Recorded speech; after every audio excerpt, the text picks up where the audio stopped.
बरे झाले बाबा आलास. निवृत्ती सवे होता ना, कुठे तो ज्ञाना? कुठे हरवलास बाळा? मी पुसले, निवृत्ती कुठे आहे? इंद्रायणी तिरी झाडाखाली ध्यान लावून बसलाय.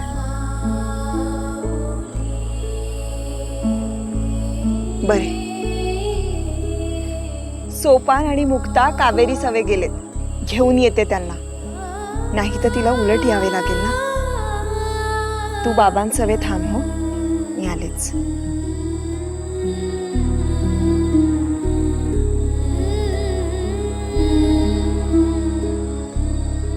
पांडुरंग पांडुरंग. आताच डाउनलोड करा अल्ट्रा झकास मराठी OTT ॲप.